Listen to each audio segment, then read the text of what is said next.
Houve um momento na história em que a eternidade veio com um preço. Não metaforicamente, não simbolicamente, literalmente. O perdão podia ser comprado, a punição podia ser reduzida, e a salvação, uma vez apresentada como graça divina, começou a se assemelhar a uma transação. Isso não era boato ou heresia. Era uma política oficial, pregada dos púlpitos, registrada em livros contábeis e imposta pela instituição mais poderosa da Europa. Por um tempo, o céu funcionou com recibos.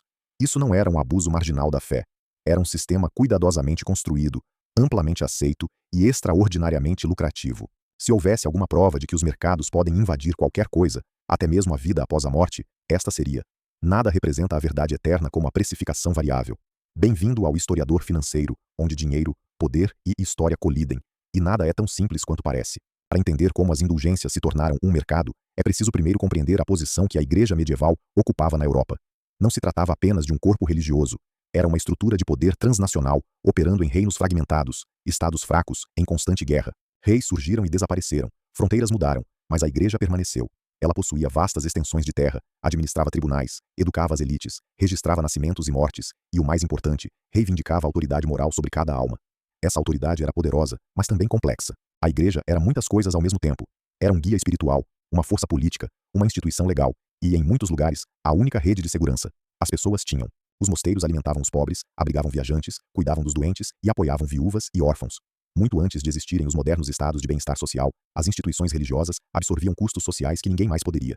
A caridade era real, visível e muitas vezes salvadora de vidas. Mas a caridade não era o que tornava a Igreja cara. A Igreja não existia em abstração. Ela construía catedrais destinadas a rivalizar com o próprio céu. Financiou cruzadas. Manteve burocracias que se estendiam de Roma até as fronteiras da cristandade. Negociou com reis, financiou a diplomacia, impôs doutrinas e projetou autoridade por todo um continente. E, ao contrário dos estados modernos, não tinha um sistema tributário permanente, apoiado por polícia ou exércitos de contadores. Não podia simplesmente aumentar os impostos sobre a renda ou emitir títulos. Precisava de fontes de receita que parecessem legítimas, voluntárias e espiritualmente justificadas em uma escala muito além da caridade local. Assim, fez o que toda instituição duradoura eventualmente faz quando enfrenta a pressão financeira. Monetizou o que controlava. A Igreja controlava o acesso à salvação, ou pelo menos a estrutura através da qual a salvação era compreendida. A teologia medieval sustentava que o pecado criava uma forma de dívida espiritual. Mesmo após o perdão, a punição permanecia, seja na terra ou no purgatório. Isso não era uma doutrina marginal, era uma crença comum, profundamente internalizada por uma população que vivia próxima da morte e levava a vida após a morte a sério. Originalmente, as indulgências não estavam relacionadas ao dinheiro.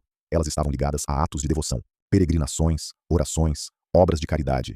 A lógica era demonstrar arrependimento por meio do sacrifício, e a Igreja reconheceria esse esforço espiritualmente. Mas com o tempo, algo mudou. Atos de devoção foram padronizados. O sacrifício foi quantificado, e, eventualmente, o dinheiro substituiu o esforço. O dinheiro era mais fácil do que a peregrinação, mais rápido do que a penitência, e mais escalável do que a oração. O que começou como disciplina moral, lentamente se transformou em liquidez. No final da Idade Média, as indulgências podiam ser compradas diretamente. Pregadores viajavam de cidade em cidade, oferecendo reduções na punição espiritual em troca de pagamento. E isso não era um preço fixo, era um mercado. As tarifas variavam de acordo com o pecado, o status e a urgência. Pagamento modesto, muitas vezes equivalente a um dia de trabalho, poderia prometer alívio para ofensas menores. Valores maiores eram incentivados para pecados mais graves.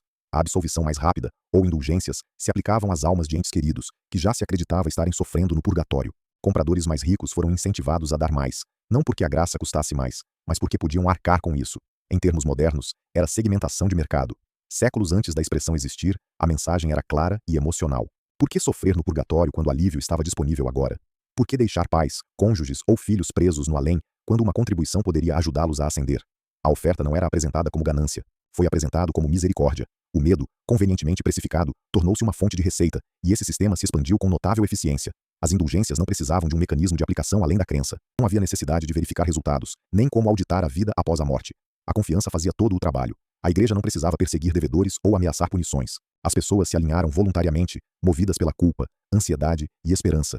Quando a salvação se torna transferível, a demanda se cuida sozinha. Se houve um produto perfeito, foi aquele que ninguém poderia testar de forma independente. Nos bastidores, a maquinaria financeira se tornou mais sofisticada. A receita das indulgências era dividida entre Roma, bispos locais e governantes seculares que permitiam a operação das campanhas. Todos levavam uma parte. Recursos foram direcionados para grandes projetos, sendo o mais famoso a reconstrução da Basílica de São Pedro em Roma, uma estrutura destinada a simbolizar a glória eterna, financiada por transações muito terrenas.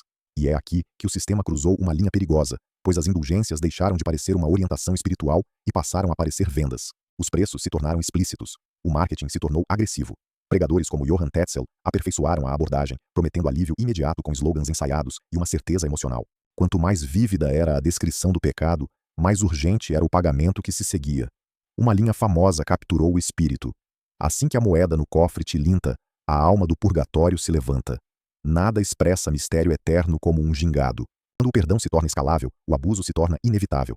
As pessoas que contribuíam para esse sistema não eram elites jogando jogos financeiros abstratos. Eram camponeses, trabalhadores, famílias vivendo à beira do abismo. Para eles, as indulgências não eram teologia, eram proteção, um seguro contra o sofrimento eterno. E quando os sistemas se protegem, eles ganham vantagem.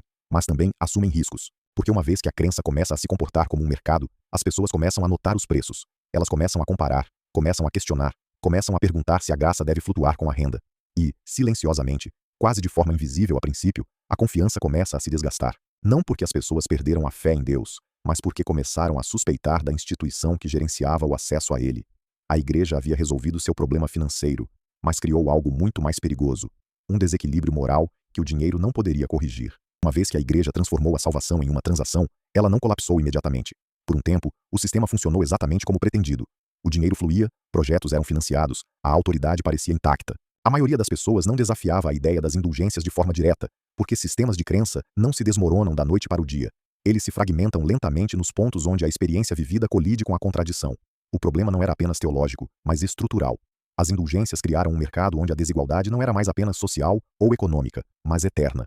Pecadores ricos podiam comprar alívio. Os pobres eram deixados com oração, medo e paciência. A graça, antes considerada universal, agora se comportava como um produto em camadas.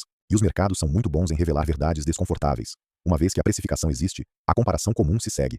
Uma vez que a comparação se estabelece, a legitimidade é questionada. Ponto de ruptura não veio de Roma. Veio das bordas do sistema, onde a transação parecia mais exploradora e a justificativa mais frágil. Em 1517, um monge alemão chamado Martinho Lutero reagiu não como um revolucionário, mas como um auditor. As objeções dele eram restritas no início. Ele não questionou a existência do pecado, do purgatório ou da própria fé. Ele desafiou o mecanismo. Ele questionou se a igreja tinha a autoridade para vender reduções de punição, e se o dinheiro poderia realmente substituir o arrependimento. As 95 teses de Lutero não eram um manifesto. Eram uma lista de discrepâncias, um catálogo sistemático de onde os números já não faziam sentido. O que tornava as indulgências singularmente perigosas era o fato de serem visíveis. Ao contrário de debates teológicos complexos, as indulgências vinham acompanhadas de recibos, preços e argumentos de venda. Eram públicas, tangíveis e fáceis de entender. Quando Lutero os criticou, as pessoas não precisavam de educação avançada para entender o problema. Elas já o haviam sentido em seus bolsos. A resposta de Roma não foi reforma, mas defesa. Porque, nesse ponto, as indulgências não eram apenas uma prática espiritual. Elas estavam incorporadas na arquitetura financeira da igreja. Muitos projetos dependiam da receita. Demais alianças foram construídas com base no fluxo de recursos.